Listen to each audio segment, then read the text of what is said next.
Hey, welcome to Wild Kentuckiana Live. I'm your host, Tom Chamberlain. And as promised, I have Chris and Coach Redman on tonight's episode. Chris, thanks for taking time to come out and see me. Thanks for having me, Tom. Appreciate it. Okay, let's get started on this. Now, when we put out there that I was going to bring you and your dad on, flooded with emails, flooded with Facebook messages, just flooded completely. And everybody wanted me, I got a billion questions to ask you. Of course, we don't have time for that. Right. And you've been through so many interviews that everybody asks you the same question over and over and over. We are a hunting show. We are a fishing show. We are an outdoor show. I love it. So we're going to bring a different aspect. A lot of people don't realize that you and your dad both are very avid outdoorsmen. And before we get to that, though, I've got to bring up some football stuff or I won't get yelled at by a bunch of people. Okay. Totally understand. So what was it like playing for your dad? Was there a lot of pressure there as a high school kid to perform a little better because your dad is the coach? And how does that actually work at the household? Yeah, I've had a lot of great experiences in my football career, but to be able to play for my dad and to win a state championship with my dad was by far the best. And it's probably the way he set the whole environment up. And he didn't put too much extra pressure on me, but at the same time, you have to earn your spot no matter what level and who you're playing for. And I think pretty early on, I did that, and it wasn't a question after that. Once you go out there and prove that that you can do what it takes to win out there on the field, and we did that pretty quick, and it was a great experience. But he didn't flood me with work and be really hard on me. He would just kind of treat me like an extra kid and like another guy on the team, and I think that was it was a great experience for me, and I had so much fun. I'm glad he did it that way. And that's a lot better than most probably kids have that their dads are coaches. Your dad did it the right way. Mm-hmm. He still treated you, hey, you're my kid. If you get in trouble, I'm still going to get on you. Mm-hmm. But on the football field, you're just another player. Right. I mean, you could have lost your spot at any time to a quarterback that outperformed you. Sure. And at home, when most kids were in high school going to high school parties and, going doing this and that, was he making you watch game tape and study defenses? Any of that going on? We definitely studied some game tape, but when our off days, we were going hunting and fishing. That's just what we did when we growing up. And so I kind of stayed away from the whole party scene and everything, and we'd go to the woods or go down to the lake and catch a mess of crappie. And see, that's the best part about it. It was, when football was off, football was off. Mm-hmm. It was, dad-son relationship, Mm-hmm. That everybody in this country that loves the outdoors does is they go fishing and hunting with dad, grandpa, whoever.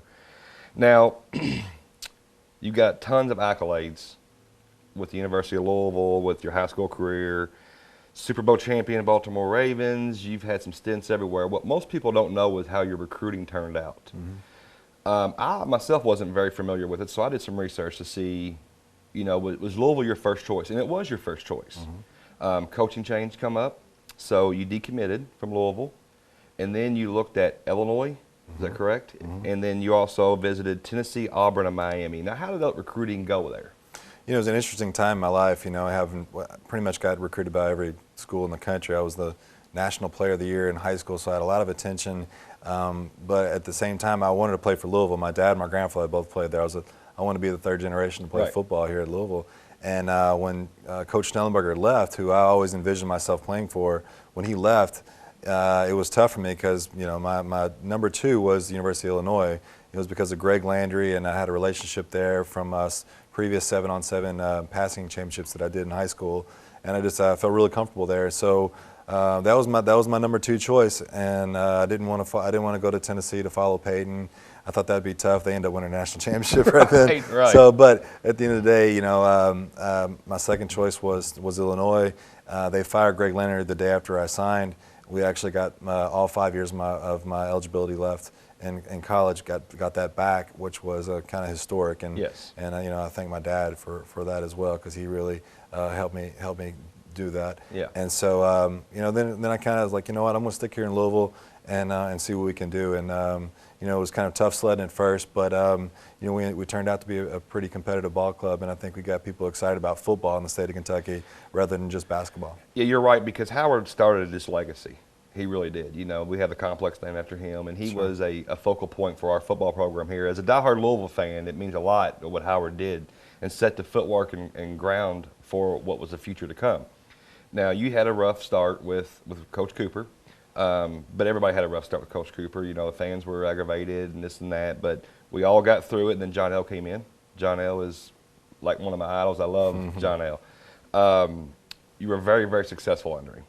I mean, and then you had Coach Paterno as an offensive coordinator, and he just did wonders. He actually let you be the football player that you were taught to be. Is that correct? No question. That style was in high school.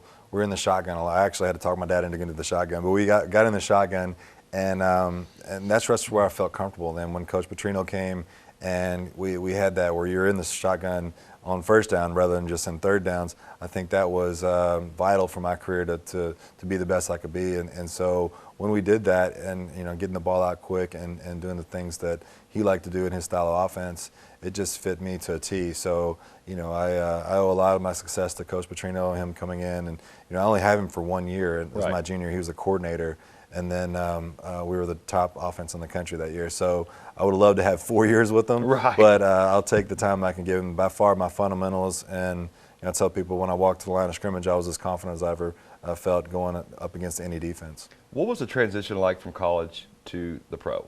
Much faster game, I'm assuming. I'm not your college physique kind of guy, so I can only assume that the college game or the pro game is just so much faster than a college game. Is that correct? It definitely is faster, and your windows are smaller. Your mistakes will be obviously a lot bigger. When you make a mistake, it's going to be a lot worse than NFL. But it kind of balances out because they're faster on offense too. I mean, they're going to be faster on defense, but you have faster receivers. So I thought a bigger step was from the high school to college, and it's pretty much just the whole terminology, learning all the different types of defenses. In high school you won't see quite as many as changing safeties and well, yeah, because y'all were unstoppable on offense at Male, so it was just throw the ball and go catch it. Yeah, we had it was a complicated offense, but it was very easy to learn. It's kind of hard to explain. We had a lot of sets, a lot of things we did, which was very creative. But my dad made it very easy, and I like that offense better than the Baltimore offense when I went to Baltimore Ravens the first year. But it was good. I thought that was a bigger step, that high school to college, as opposed to the college to the NFL. Well, Chris, we're going to take a break real quick. When we come back, we're going to talk a little bit about your Baltimore career and then get into the most important stuff is hunting. All right. Folks, stay tuned. Hey, guys, welcome back. We're here with All-American quarterback, Super Bowl champion, Louisville legend, Chris Redman. I think we need to make a push for you. You know how Jennifer Lawrence just got her big banner? This is going to be the official push of Chris's Louisville. As long as it's a camo banner, I'm happy with it. Right. How come we don't have that going on? We got Diane Sawyer. Well, we're going to have Muhammad Ali. But why can't we have Chris's Louisville? It's something I'm going to push for, man. You push for it. I'll be holding a bow up there on that. That'd be good. Now, before we went to break, we talked about football. I want to get to your Baltimore days really quick because we got a lot more important things to talk about than football, which is hunting.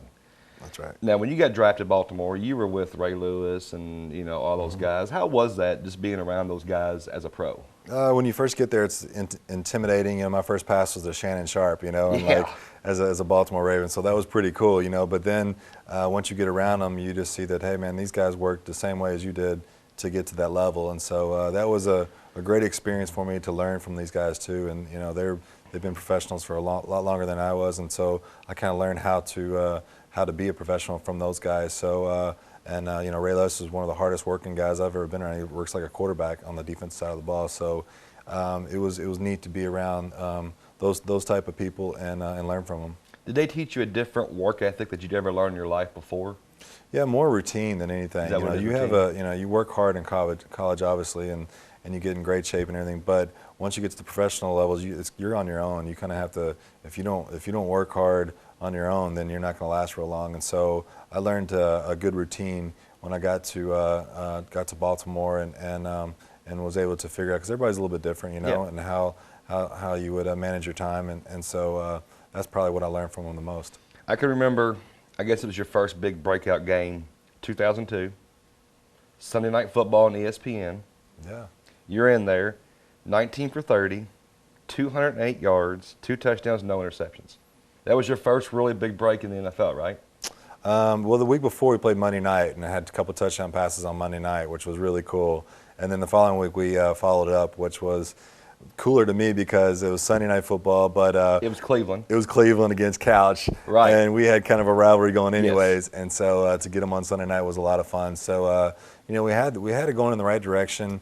when I got my chance, my third year in the league, and then I hurt my back and I had Right. back surgery, and that it's all timing and being in the right place in the right time, and then if you got to stay healthy, and so I was unfortunate at that time.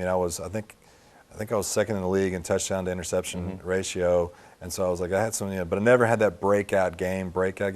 And so, but like I said, it was a great experience, Yeah, great absolutely. timing. I got a Super Bowl ring out of being in Baltimore, so it was a lot of fun and made a lot of great friends. And we're going to touch a little bit. I told you we wasn't going to, but we are. Atlanta. That was probably your most yeah. success. I mean, Sure. you had a great system around you down there. You were very, very successful. Signed a really good contract. I think it was your second year you were down there, and you were very successful with that. Now, how was it being in Atlanta? Because you are near all the big hunting places in Atlanta. Atlanta was great. Like first, football-wise, it was really good because it was a system that kind of fit my style. We did a lot of, obviously, Coach Petrino came down there. Right. We got in the shotgun again. We threw the ball, got the ball out, and I had some of my best games, against those guys. One against Seattle, throwing 4 touchdown passes against a playoff team was probably my best game. And I think it's because of that style. Baltimore was more of a play action, and I was kind of more of a gunslinger, I guess. Right. And that's just kind of my style. But off the field, it was even more my style because Right. I got to had good relationships with a lot of the guys in the hunting industries, and hunting, fishing, and golfing was during the off season was a mecca down there in Georgia, and I had a blast. Well, that's good. Now we got all this football stuff out of the way. Yeah. Let's really talk about what's important to all of us is the outdoors. Sure. What really got you into hunting? My dad, when I was real young, we'd always be chasing rabbits somewhere, and we had beagle dogs since I was a little kid, and to be just outside with my dad was probably the most important thing. But to be out there and chasing rabbits and shooting quail, and that's kind of how I got my start. And then it wasn't really till in high school that I figured out this deer and turkey thing, and Right. then once I did, I really got connected to it, and I just love, like I said, I love being outside and being out in the woods and watching the sun come up and go down. That's and so right. that's It's the best that's thing what in the it's world. yeah that's what it's all about for me. And so I had a chance to get into to deer and turkey, and it's opened a lot of great doors, and I've had so much fun getting other people into it as well. People don't understand, and people that watch our show do understand because most of them are hunters, fishers, outdoorsmen. Hunting's a lot of work. I mean, it's a ton of work. It's stressful. It's not like people think, well, you're just going to go sit in a tree stand and you're good, or sit in a turkey blind and you can just chill out and wait. There's a lot of prep that goes into that before you ever get to sit in that blind or that deer stand. Yeah, no question. You can ask my wife; she'll tell you that Right, answer mine real will too. quick. So, but yeah, it is. But I think that's sometimes the most fun is setting, the stand up and getting the food plots set, and I think that a lot of that work, when it pays off and you get that big buck, I think that makes it that much more satisfying. And that was one of my first bow kills. And so I was pretty fired up about that one. So. And it's great. My wife can vouch for that too. It's a lot of work into it, but part of my TV show that I have is showing that process for people at home that don't know how to put food plots out. Not only we're going out to try to harvest good animals, and everybody has a different avenue of what a great buck is to them. Some people don't care about the rack because you can't eat it. It's good for stirring soup. That's about it. Right. So a lot of people are meat hunters. So that's a great thing to have too. But be able to show people how to put food plots in, how to bring those deer to your property, keep them off your neighbor's property, and just keep them isolated to yours is a great thing. It's very rewarding when you get in your stand. You see 25 or 30 deer in this food plot you put in because you're like, man, I did that. Sure. It's amazing. And I think it's similar too, that the challenge of growing big deer too. Like I think that to me that's really cool, and I'd much rather shoot a doe as opposed to a small buck. I want to see that buck get mature and show its full potential, and then harvest them at that age. And I think that to me is it's similar to athletics. It's a big challenge, and to be able to keep that deer on you by doing the right things and see what he can have potential of being. The Outdoor magazine put out an article a couple of years ago. It said that 80% of the bucks in the United States never reach their full potential. And that's fine because some people aren't trophy killers. But that just shows you what it could be out there if they did reach their full potential. Sure. It'd be ridiculous. Yeah, absolutely. Now, did you ever get any of your teammates into hunting? I did. I had some guys that One being Matt Ryan, who was from Philadelphia, in the cities of Philadelphia, and never got out. And I got him out in the woods, and he loved it. He actually liked bow hunting more than he liked gun hunting. He absolutely loved it. And then another quarterback was DJ Shockley. He was a guy that he never thought that would make him nervous, but it definitely made him nervous when that first deer popped out. Well, we're going to talk some more when we come back for break. Guys, stay tuned. Hey folks, welcome back. We're here with Chris Redman. Now Chris, before we went to break, you were talking about some of your teammates you had taken hunting. Mm-hmm. Now you talked about Jeremy. Is there a little backstory on that? Yeah. DJ Shockley is a guy that I got to take out, and he's bragging on how he wouldn't get nervous on when he saw his first deer that came out, and he played in front of 90,000 people in the SEC football games. And sure enough, when that first deer came out, he's like, I can't control my breathing. He couldn't, and he didn't even come close to shooting this doe that walked out. And so he had that buck fever on a doe. Well, I always say that if you ever lose that feeling, no matter what you're hunting, you might as well just give it up. I still get nervous when I shoot does. I still get that butterflies and that anxiety. Sure. And that's part of it, and that's what I enjoy about it most. No question. Now, you're a very avid bow hunter now.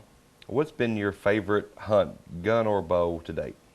I've had some really cool hunts. I've been out west shooting elk, which was really cool. My first time doing that the last few years. The first one was a gun hunt. This previous one, I didn't get one, but I went with a bow, and it's just so much more challenging, so much more fun. But probably my favorite hunt is I took my dad his first time turkey hunting, and I called him up a turkey at a friend, Herbie Phelps' farm, who used to be a football player, played with my dad. And I called him in a turkey, and he shot it made a great shot, 50-yard shot. That's a good shot. Yeah, it was a really good shot, and his first time doing it, and just to be able to do that for my dad, he's done so much for me over the years. To call him in a turkey was very memorable for me. Absolutely, and he helps you through your whole childhood and adult life. Now it's great to return that favor and get him into something. Yeah. Now we're going to have your dad on here a little bit later, and I can't wait to talk rabbit hunting with him and fishing. It's going to be a ball. You just got back from Montana. What part of Montana was you in? We were in a town called Dillon, Montana. It's kind of the southwest region of Montana, and I encourage anybody if they get an opportunity to go out there, because if you like turkey hunting, if you like deer hunting, it's put together on steroids. It's just so much fun and so entertaining. And if you have a bow in your hand, it's really, really hard because of the elk are so good at their noses are so good, and so it was tough. Tough sledding, really hard walking, up and down those mountains.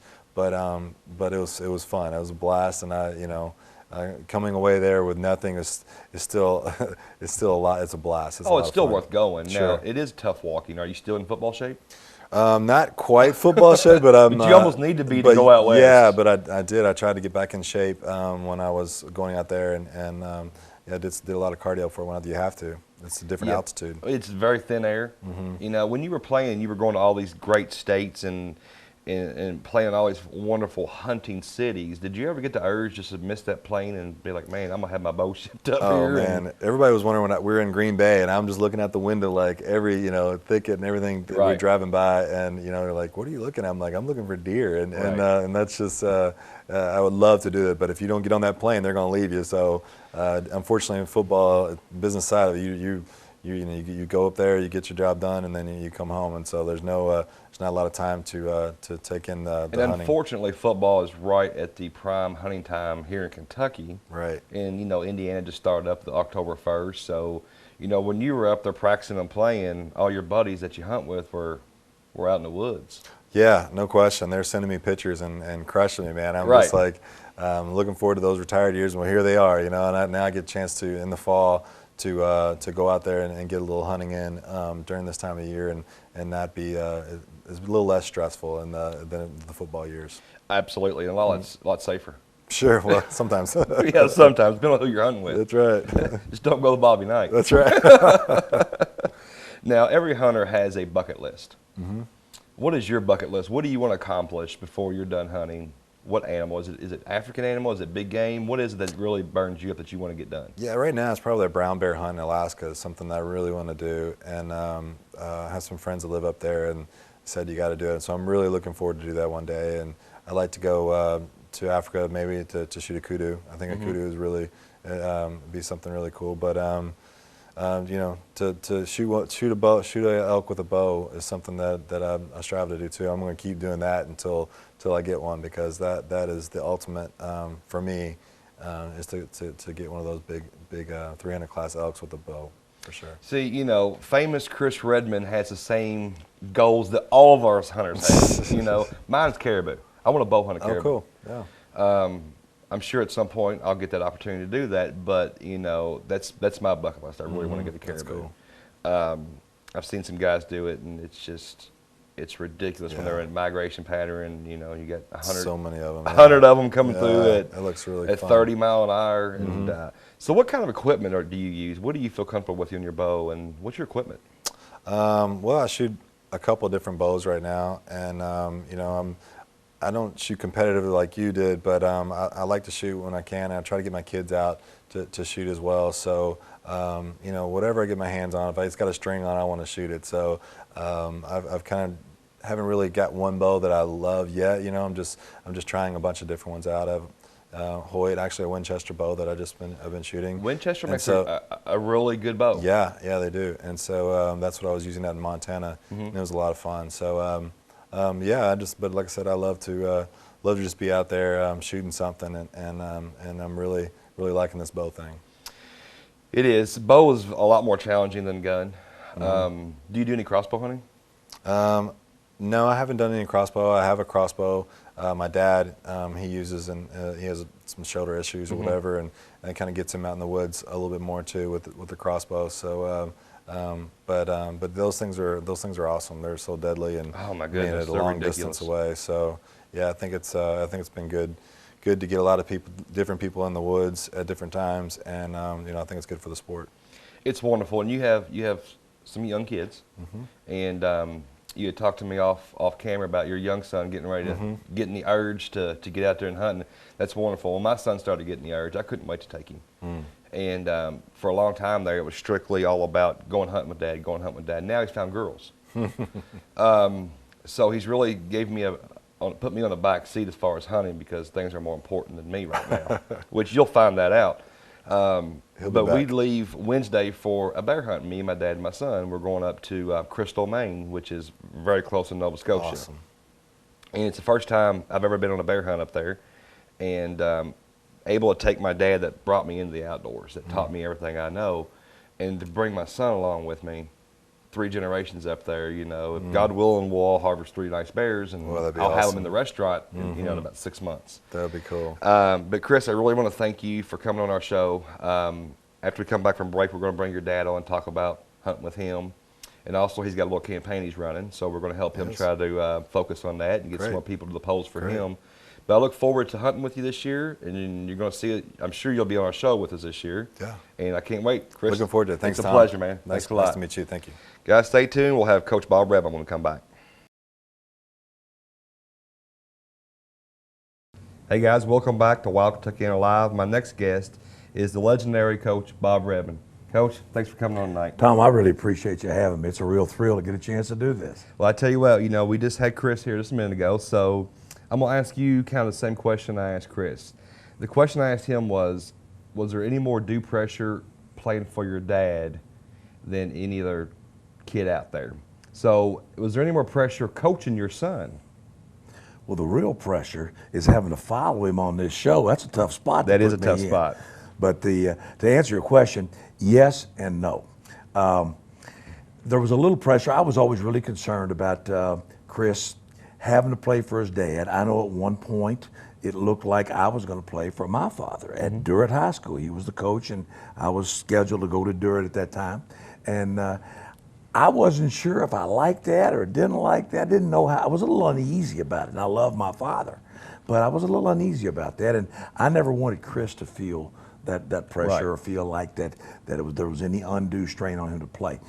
Frankly, after we did that, after he played, the answer is absolutely no. It was marvelous. It was a great experience.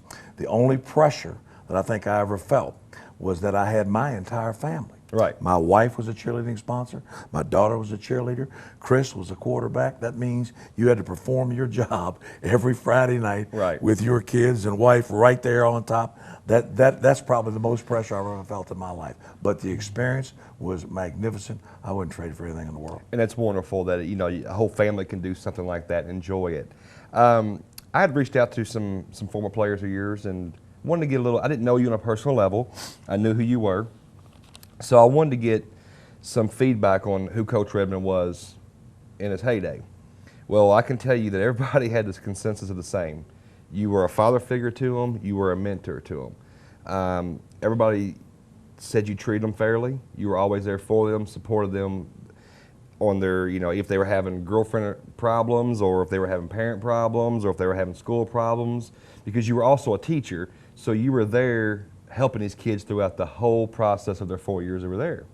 And it's wonderful. Now, you coached a lot of stellar athletes, a lot, and you were loaded for a lot of years. How does that make you feel knowing these kids are still, to this day, talking about you as that father figure or that mentor? I couldn't have chosen a better profession to be in. The reward that you get from hearing stories like that, Right, and touching base with these kids as they've grown into be young men and women, growing up and being the integral parts of our community today, I couldn't have chosen a better profession. It makes me feel extremely good to know that I have been in some small way a part of their lives, and I hear it a lot, and it makes me feel good inside every time that I do. And I just hope that I was the right kind of person, the right kind of man to be there at that point in their life. I hope I was the right guy. And a lot of them tell me that it was a positive experience for them, and that makes me feel good. Well, I think not only was it a positive experience then, but these kids are still reaching out to you. You're still talking to a lot of these kids on a regular basis, so you're still, in a way, their father figure or their mentor, because you had some kids that weren't always in the best situations at home, and they needed that guidance on the field, off the field, and you were there to present that for them. So you kept a level head for them all those years. I think I treated every kid as if he were my child, Right. my son. And I'm a firm believer in when things are wrong, that you tell them they're wrong, and there's discipline involved. Right. And when they do it right, there's love involved. Mm-hmm. And that was kind of my coaching career, was getting on them, fussing at them when they did it wrong and made a mistake, and loving them when they did it right. And I think kids appreciated that, and I think that they sincerely knew it came from the heart. And I don't think you can fake stuff like that. No, you can't. You're right. Now, going back to the amount of athletes that you have coached over your tenure of coaching career, you've had just athlete after athlete after athlete. The big names, of course, All-American Chris, Michael Bush, Ivan Green. Who else have you had that have won on? Because you've had a lot of D1 players. Young man by the name of Tony Driver, Yep. who played, actually lived in Newburgh, then moved into Glasgow, Kentucky, and this and that, and decided he wanted to come back to Louisville, and we were more than welcome him. Right. Would love to welcome him back at Mayo High School. And started for me as a freshman, played 4 years on both sides of the ball, was a magnificent player. Went on to play at Notre Dame. Mm-hmm. Started up there for Notre Dame, and then went on with the Buffalo Bills. Had a great career, and I'll never forget. Tony was a real quiet kid, and everybody couldn't understand why he chose Notre Dame. And mm-hmm. So one day he asked me, Coach Red, I'd like to address the student body and let them know. Are you sure you want to do that, Tony? He said, I want to do that. And when he did, he got everybody said, listen, I want y'all all to know that Notre Dame has the highest minority graduation rate in the country, and I want to be part of that. And boy, was he ever. Had a 3.4 overall academic average, graduated in 4 years, went on to the NFL, and has had a great life after the NFL. Well, you're not going to Notre Dame being no dummy. That's right. I mean, you better be on top of your academic game as well as being on top of your athletic game to go play and go to school there. It's a top-notch program. So that's amazing. You've had, like I said, Chris and Michael Bush, and you've got, 3 state championships and 3 runner-ups. Right. We won 3 there at Mayo, and then we were runner-up twice at Mayo. Mm-hmm. I think we were in 5 out of 6 years we were in the finals. Won 3 of them, lost 2. Right. And then I had a runner-up at Ballard High School. We were runners up to Christian County back in the day. So had a little experience there in the finals. Of your 3 state championship rings, to you, what's your most memorable one? I don't think there can be a day in my life, athletically or really any other way, that it means any more to me than the day we beat Shelby County in our first state championship. Chris was a junior, and I got to experience the feeling of winning it all with my one arm around my son Chris and the other around my father Lloyd Pappy Redman, who's passed on now. But to celebrate that with my wife and daughter as a cheerleader on the side, and wife as a cheerleading sponsor, to have that kind of a day with your family, I don't think I could ever equal that. One more question before we go to break here. At practice, if you had to get on Chris, which I'm sure you had to, did you ever get home and the wife yell at you for that? A couple of times I had supper was cold, and there was a few paybacks. But Chris, I tell you what, Chris didn't need much correction. Chris knew what he was supposed to do. He was the perfect coach's son. He watched as much tape as I did. In the day, we'd sit down there and watch videos. Right, VHS. Yeah, against a white door. We'd lay on the carpet on the floor, watch it against the front door because it was like a screen. But he watched film and studied it and wanted to study it, wanted to know what was going on. And Chris didn't need much direction. He just needed a football in his hand and somebody to throw it against. And that was get Chris on the field. That's right. Well, we're going to take a break real quick. When we come back, we're going to talk to Coach Redman about some hunting. He's got some really good passions on rabbit hunting and crappie fishing, so we'll get into that next. Stay tuned.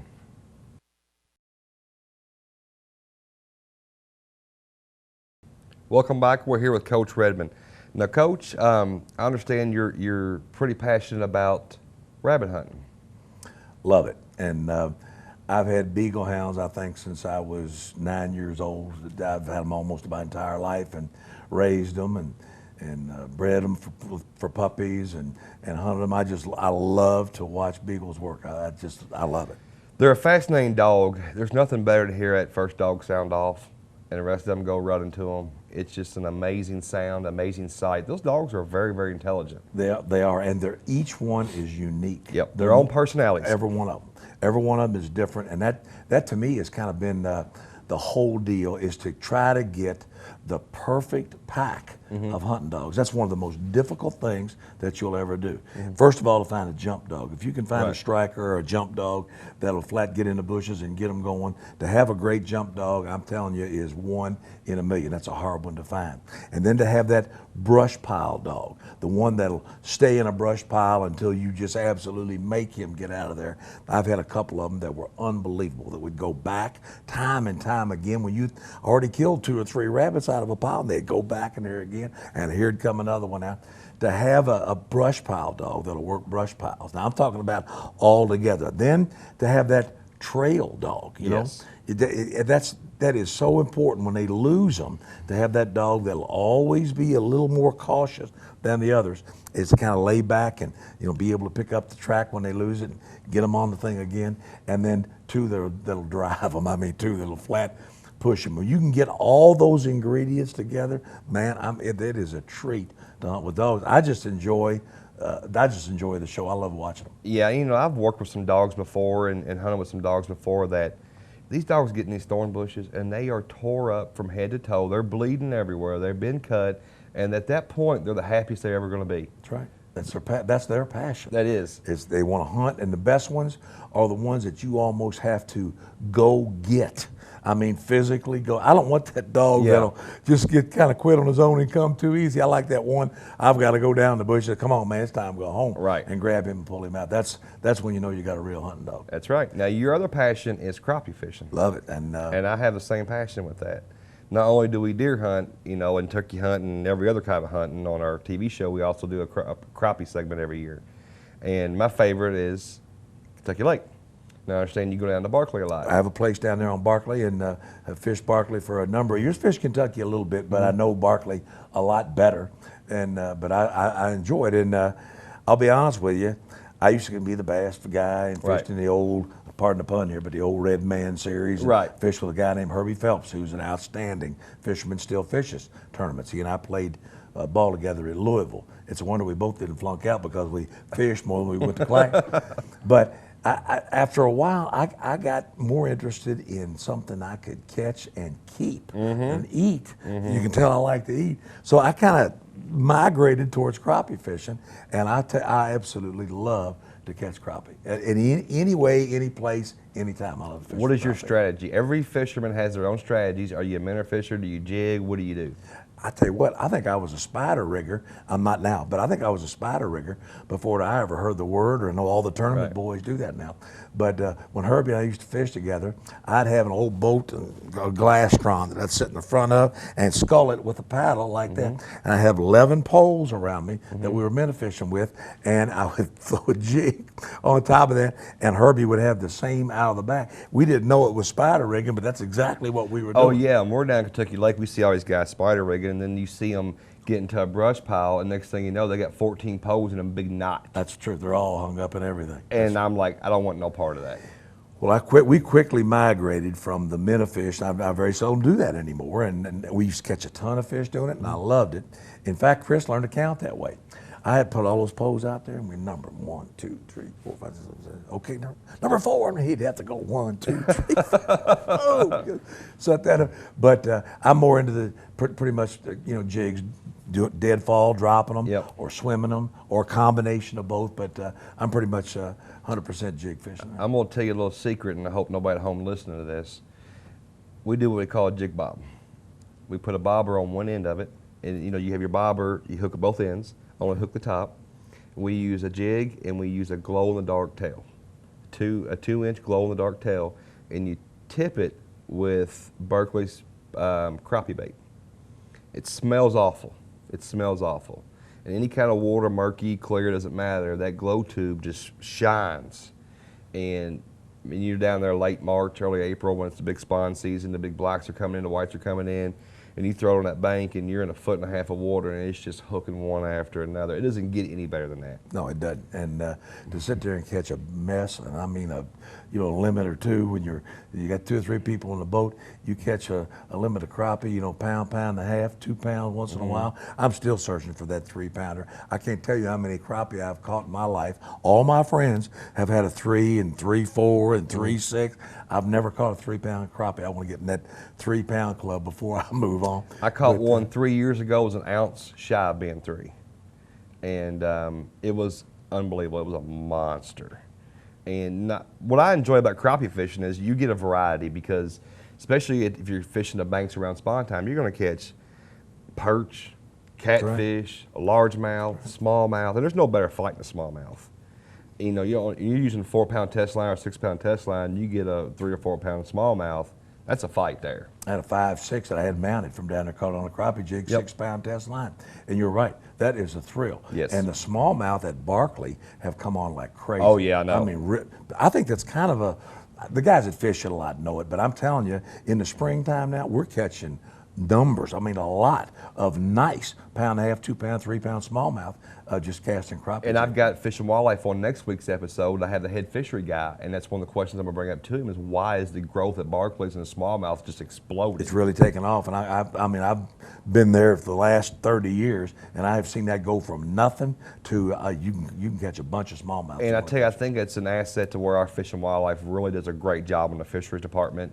Stocking the trout, making sure that all the big lakes have it. And I'm a firm believer in the LBL area, the next world record bass, crappie, anything could come straight out of those two lakes, because it has everything to offer. That's right. That's right. Just got to keep these Asian carp from taking over, and Yeah. that's gotten to be a little bit of a problem. I'm really anxious to see something solid that they feel like they can control those things, because their numbers are exploding. Yeah, I know they're trying to really get the commercial fishing into it. Well, we're going to take one more break here. When we come back, we're going to talk about something that's true to you. You're running for a public office, and we want to talk about that. So, guys, stay tuned, and we'll be right back with Coach Redman. Welcome back to Wild Kentuckiana Live. Our guest here is Coach Bob Redman. Coach, we've talked about your football career, your athletes you've had, talked about hunting, fishing. Now let's talk about something new that you have going on. It's your first time ever running for a political office, am I correct? Correct. And you're running for the 10th District Council member race, right? Correct. That's correct. And that's the seat left by former Jim King. Jim King. He passed away, unfortunately, this past year, and this is the race to fill the last year of his term. Right. And so I'm out there. You are out there, and I know you're out there in beating the doorsteps and doing everything like that. To your voters out there in your district, what do you want to tell them what you're going to do for them? Well, I'll be honest with you, not in my wildest imagination did I ever think that the word politics would be associated with me. I don't like the sound of the word, right? Politician. And my father ran for state senator against Carl Nett and lost, but ran a good race. He was a well-known figure in Jefferson County. So maybe genetically, maybe there's something there that I have this secret desire. I don't know, but if I do, I never felt it. Right. One of my guys that filmed my games, his name is Stuart Benson. He has been a councilman in District 20 for 4 years. He would constantly talk to me about, Bobby, you need to be in politics. We need you to do this. You could do this. You could take these things that you do with these kids. You could take that to the community. You need to be in public. Well, I fought it and fought it and fought it and fought it. And to make a long story short, Stuart, without any political base, without any really big-time fanfare, just getting out, walking, talking to people, saying the things that were true to his heart, has won 4 elections. So I said, okay, Stuart, I'll give it a shot. And so I've done that and gotten out into the neighborhoods. I think in 6 weeks, we've been in 4,100 homes. We're trying to reach 6,000 by the election, which is November the 3rd. And I'm finding that there is a real hunger.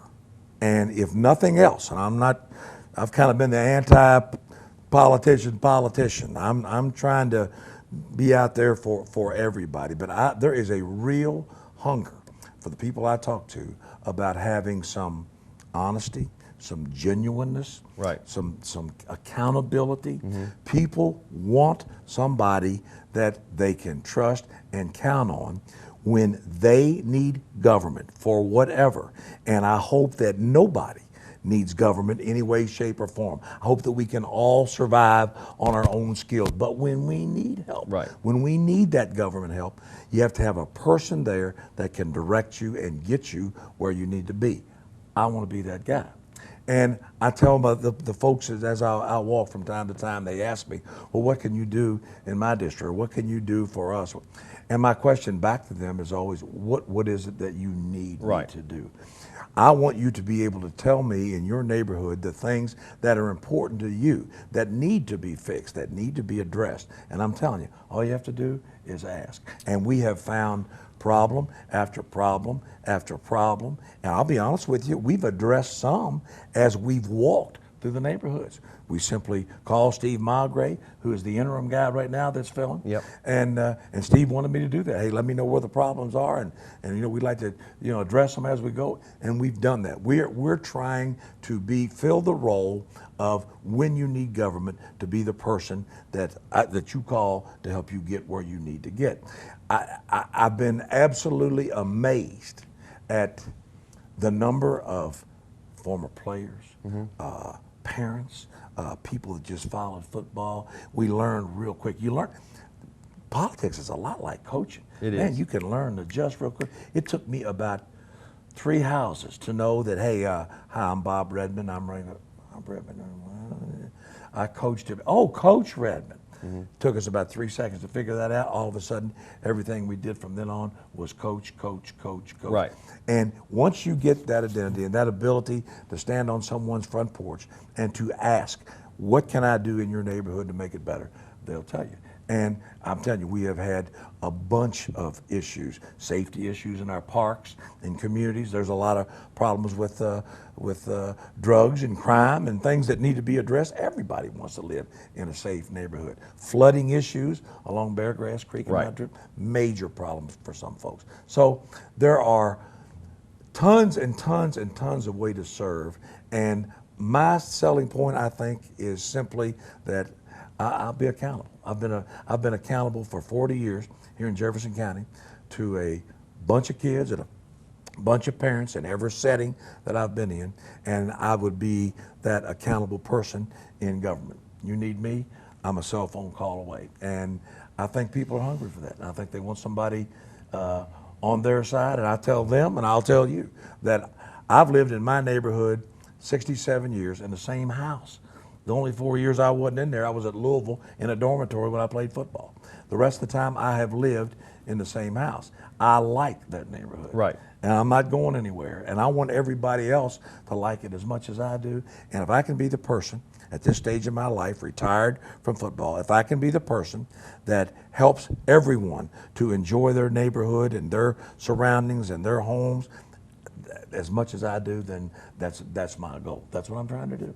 And I think people are reaching out to that. I think you're right, and it goes back to what every person running for any office needs to, is people need to get to polls. Do your civic duty, hit the polls, and you have a pretty large area. You have Barstown Road, Newburgh, Camp Taylor, Germantown, so you have a very large, Audubon Park, Camp Taylor. So you have a very, very large area, and you know, people just need to go out and vote. Absolutely, and you know, they need, you know, a reason to vote. Right. And I always tell them, you know, they ask me if I'm a Democrat, Republican, whatever. I always tell them, you know, the Democrats had somebody. I'm running as a Republican. Right. Not a partisan. I'm for everybody. And said, in fact, I want you to understand that I never asked my tailback if he was a Republican, Democrat, or Right. independent. Just find job. a way to score. That's right. Do your And job. that's what I'm trying to do, score for District 10. And I think that's a message that people find pleasing. Coach, it's a pleasure. Good Thank luck. you. I appreciate it. Thank you so much for having All me. right. Guys, stay tuned next week. We got Fish and Wildlife joining us.